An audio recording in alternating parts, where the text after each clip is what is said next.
तो कुछ भी ऐसा लगता है कि बस एकदम हम बाबा साहब के भक्त हैं। लेकिन मेरा कहना क्या है, बाबा साहब को मानो मत, बाबा साहब के बारे में जानो। बाबा साहब ने क्या किया था और क्या कहा है, इसलिए मेरे समाज और इस समाज के लोगों को देखते हुए मेरे मन में विचार आया है और इस विचार को अपने बारे के माध्यम से कहना चाहता हूं। लेकिन कैसे एक दिया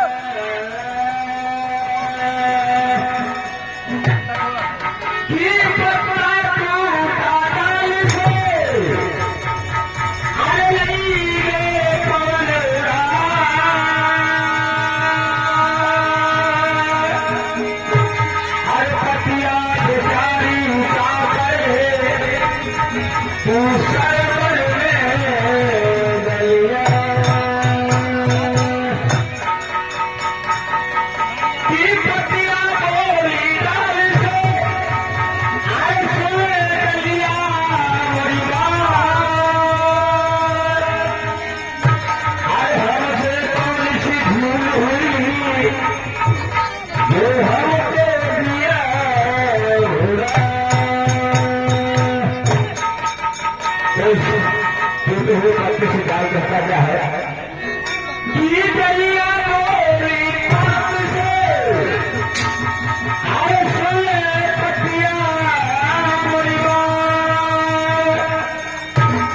अरे हमारे कुल की रीत है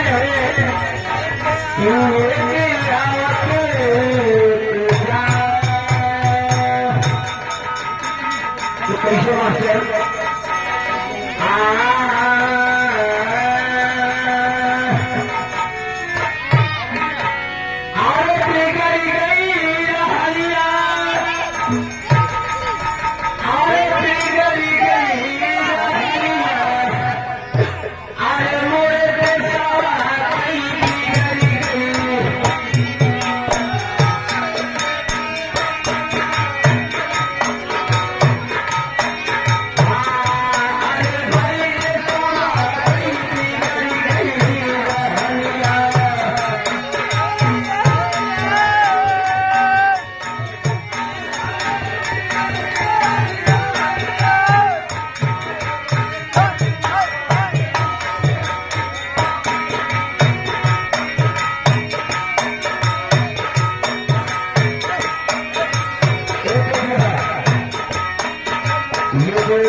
कहना क्या है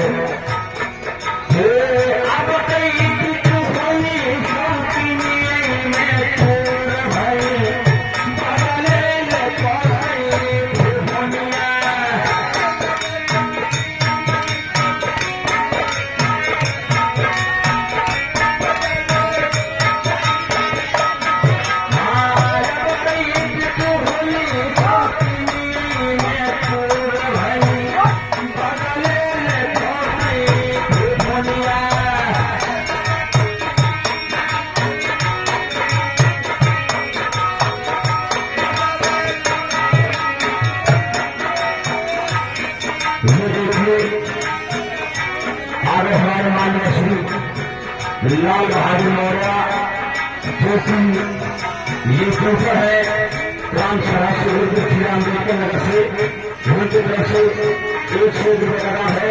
हम और हमारी कमिटी में जो भी नवोत्थान के संविधान और ये हमारे पिता समान, पिता के पिता समान भारत नाम नहीं बता उनकी तरफ से क्या दान है। हम हाथ जोड़ करके उनके चरण में प्रणाम करते हैं। अब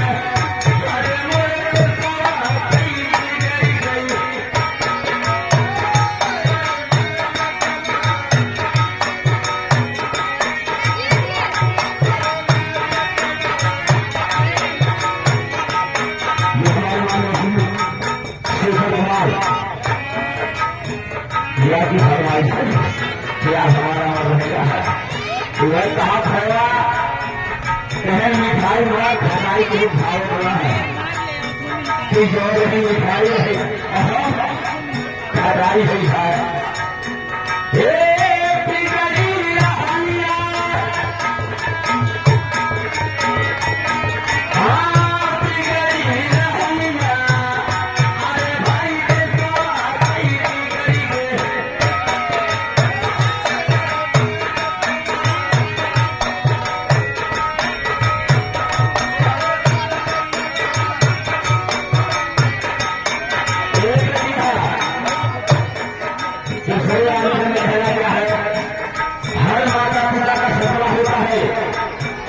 एक दिन मेरा बेटा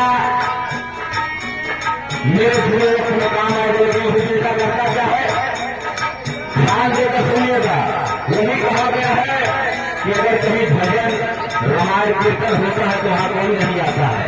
कहीं आगे इच्छा हो गए तो अरे सरसों प्लेट में झोड़े रहे तो सही बात किसी अच्छी नहीं होती।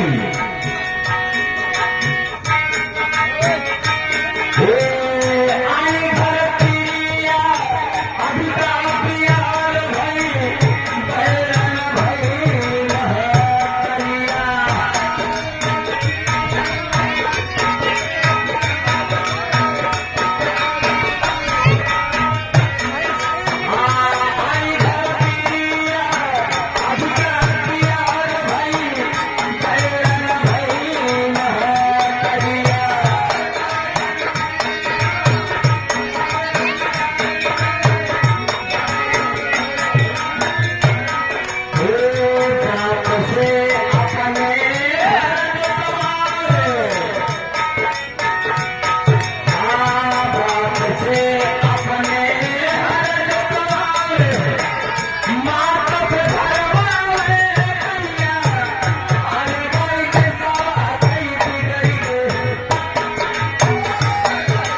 प्यार से दबाव हम और हमारे बेटी एक राजा के चरण के बाद प्रणाम और नमस्कार करती हो।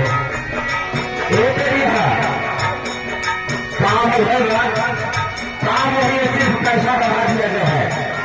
आजकल इंजीनियर साहब में अस्पतालें जात है तो कोई पंडित जी के घर हुआ कोई ब्राह्मण जी के घर हुआ कोई यादव जी के घर हुआ झाड़ी है गाड़ी है नहाए है भेड़ है और काम भी कर दिए काम में सिर्फ पैसा बढ़ा दिया गया कैसे